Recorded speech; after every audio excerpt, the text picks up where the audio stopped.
Hi everyone and welcome back to another video on my YouTube channel and April's Take 5 Art Challenge collaboration video. This month we're working with prompts chosen by Leanne over at Creatively Free to Be Me. Please go and check her out as well as all of the other ladies. She's chosen some really great prompts and she's absolutely amazing, so make sure you go and check out her video and channel as well. To start with, for my page, I've added a thin piece of blue washi down the centre of my pages. I'm just going to use this to help stop anything going through to the pages behind this, and also just to strengthen up the middle of my page.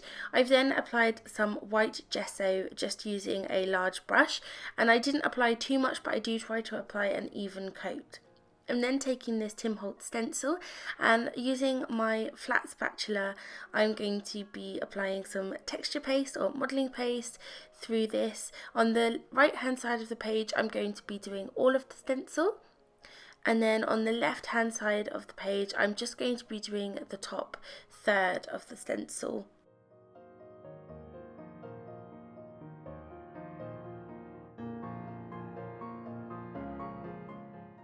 I'm going to use my heat tool to set that, just as I want to make sure that texture paste is dry. If the texture paste isn't dry, sometimes it will just smudge and go everywhere, especially when I add paint or ink on top. I'm then taking my Dilutions paints and I'm starting with the white paint, white linen, and I'm just going to use that same brush I used for the gesso and to apply this all over the page. I do try to get an even coat as I didn't want it too thick, as I will be adding other layers.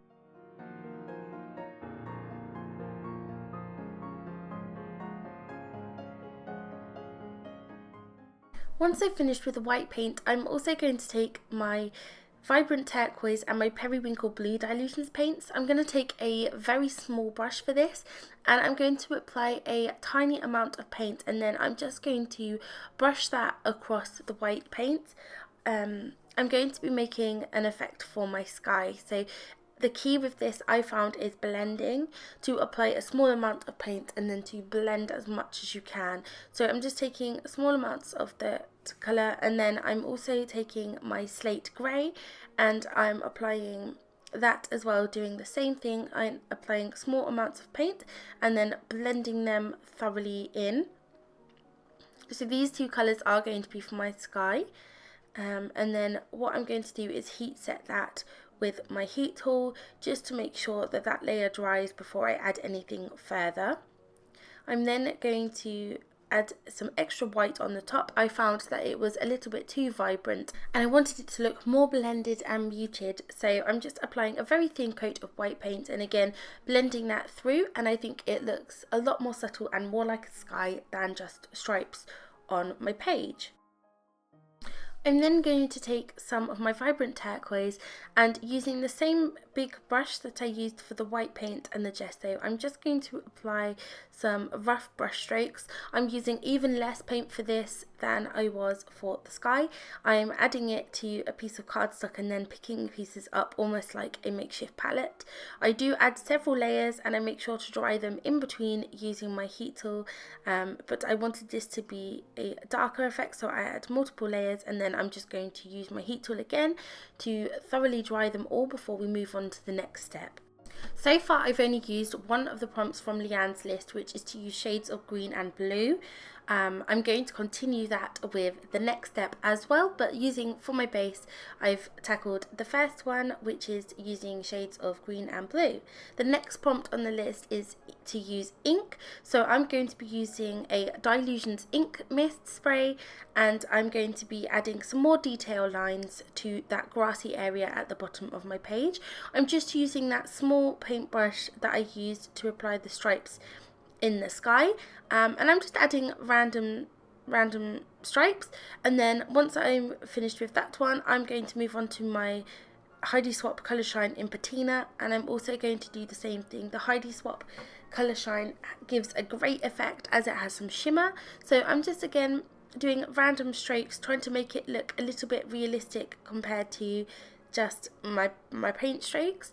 Again, I'm going to use my heat tool to set that as always. I want to make sure that that layer is completely dry so we can move on. The next prompt I'm going to be working with is the Something Recycled prompt. My parents actually gave these to me. We're a military family, so my dad still has a lot to do with the British Legion, and in some of his mail came these. I've chopped them down to different sizes, and I'm using my corner chomper to round the corners of them. I thought they would fit better on the pages with rounded corners, so I'm just doing that now. And I've trimmed them to 2 different sizes. I wanted one to almost fit the whole page, and then I wanted to be able to tell a little bit more of a story with the other. I'm then going to take this Kaisercraft script stamp, and I'm just using some black StazOn ink, and I'm not using an acrylic block for this. I'm just applying the ink directly to the stamp, and I'm going to do that on both sides, although on the left hand side you can't see it in the final page, but I just wanted to add it on there just in case. So that's my using the stamp. I'm then going to work out what I want to do next. So this is going to be part of the next prompt, which is layers, to add layers. I'm going to be taking some red tissue paper, and I'm just going to back these pieces of the poppy cardstock using some double-sided sticky tape onto the tissue paper. And I'm actually going to layer that twice. So you'll see me here, I then decide that I want to have it as a double layer, a bit thicker, so again just using double-sided sticky tape. And then I'm not going to be too precise with this, I'm just going to use my big scissors to trim around it. I want a little bit of a border, but I'm not being too precise as to how much.